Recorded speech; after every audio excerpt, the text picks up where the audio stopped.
Welcome to another episode of Riding and Wrenching, the biggest little YouTube channel on the entire interwebs. I am your host, Q the Rider, and in today's episode, I'm going to give you a 75, 100 mile update on my new 2023 Harley CVO. Before I get into today's topic, I got three quick announcements I want to make. The first, I want to give a shout out and a thank you to my biggest supporter, my big brother Teddy, because he sent me this cool shirt that I'm wearing. It's got all of my favorite topics on it, like my nickname Q, it's got the pool theme, and the American flag. And just as important, check out the back. Shut up and shoot. I love it. So I want to thank my brother for sending me the shirt. I do have a couple more shirts that I'm going to feature in future videos. Next, this weekend, October 14th and 15th, Robert Simmons will be at Southern Thunder Harley Davidson in South Haven, Mississippi for one of his traveling practice sessions. There are still spots available. Visit Robert's website, Be the Boss of Your Motorcycle, or go to his YouTube channel and you can get more information on how to register for the class. I highly recommend it if you haven't taken any slow riding classes. It could help you be a better rider. And finally, I want to make you aware of my Facebook group, 2023 Harley CVO. I'll post a link to it here as well as the description of this video. All right, let's get into the topic. Now, I'm going to start off by talking with some of the issues I've had with the bike. A little disappointed by the quantity of issues that I'm seeing. And so we're going to talk about that first. The first one I've already done a video on, and I'm not going to talk about it a lot here, but it's the kickstand interrupt failure. It's a feature that's built into the bike that's supposed to be helpful, or it's a safety feature, but it doesn't work. It actually creates a safety issue. So check out the video here if you want to learn more about that. It actually caused me to drop my bike. That was not a happy day for me, but fortunately, nothing bad happened. But that failure has happened to me twice. It's a safety issue. It's something that Harley really needs to get their arms around before someone gets hurt. The next one is another safety feature or issue. It is the tip over warning. All Harleys, as far as best I know, or the modern ones anyway, if you tip your bike over, it shuts the motor off, and that keeps you from hurting yourself or damaging the bike or causing other property damage. The problem with the tip over sensor on this bike is that it has failed on me once. My bike was sitting right where it is right now. I went to start the bike up and it said tip over warning. Bike hadn't tipped over. It had been sitting there all night. I don't know what caused it. It only happened the one time. And fortunately, the bike was parked when it happened. My concern is that tip over sensor going to fail while the bike is moving? Because if it does, it will shut the motor off. And it's just dangerous to turn the motor off on a moving motorcycle. That's super, super dangerous. A couple of other nagging issues that I've experienced. The left glove box, when I hit a bump in the road, that glove box pops open almost every time. Nothing bad's happened to it. It doesn't, well, I'm not going to say it doesn't bother me because it does, but all it is annoying. You know, it doesn't affect me anyway other than having to close the glove box when I hit a bump. Now, the bigger annoying issues is involving one of the key selling features for this bike, and that's the infotainment screen. It has a lot of glitches. It has so many glitches, I really don't understand how this system made it through their quality checks and got all the way to the point where they made the bike available for sale with all of these glitches. I'm shocked. So a quick rundown on some of the glitches that I've experienced. The USB connectivity kind of comes and goes. Bluetooth connectivity issues. The transport mode. I've done a video on that. I'll provide a link to that in the description of this video as well. In fact, I have a playlist of videos I've done on the 2023 Harley. You can just check that out. But transport mode, the instruction manual is wrong. How does that happen? Transport mode does work, but don't follow the instruction manual. So check out my video and learn how to use transport mode. Apple CarPlay. Now, I can't blame the biggest issue with CarPlay on Harley. It's an Apple thing because they require you to have a microphone connected, and that's true any place you have CarPlay, whether it's in your car or whatever. If there's it works because there's a microphone available. That doesn't mean you have to use it. It just has to be available. I ride with a half helmet most of the time.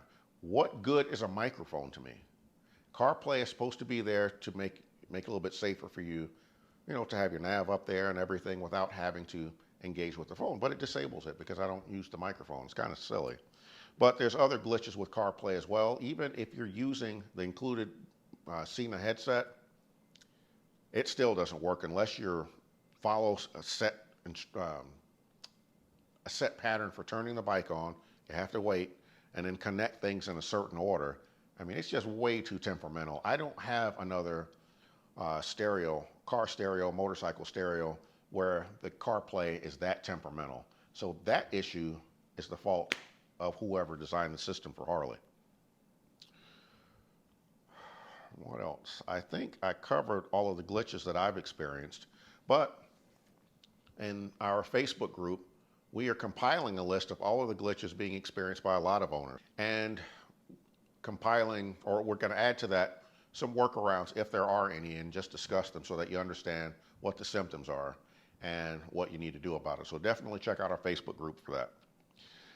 Now, with all of that, you might think that I'm not happy that I bought this bike.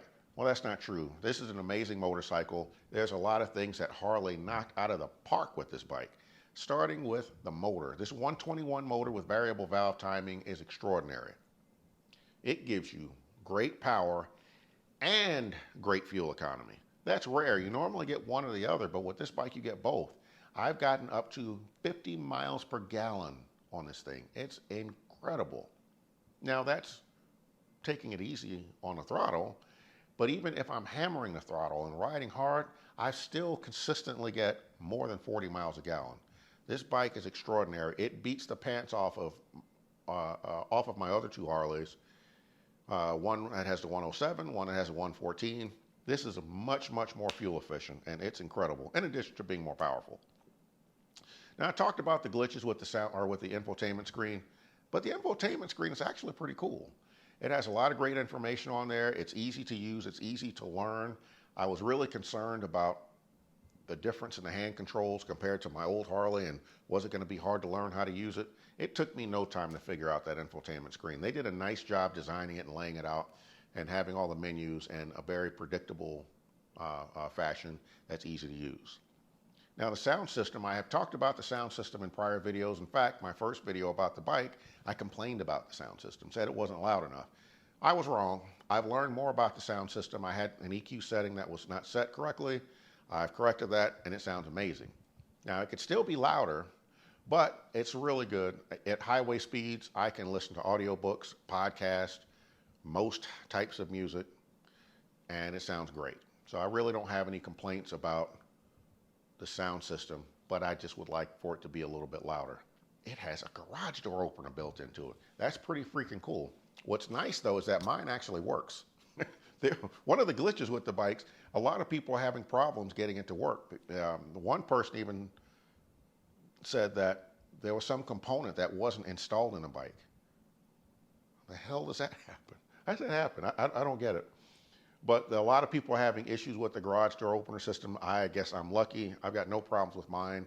That works really well. I did not know it was going to be on there, and it's super cool because it's just part of the flasher. So you hit your high beam flasher, opens and closes your garage door. Really, really cool. It has great range, works like a champ. In fact, you can use the built-in garage door opener for 3 different openers.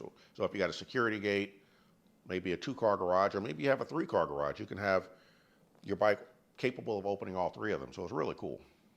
Let's talk about the suspension for a quick minute. I will tell you the suspension is okay.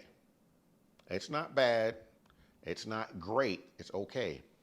It has 4 different adjustments you can make. You can 2 on each side, and it really gives you an opportunity to dial in the suspension.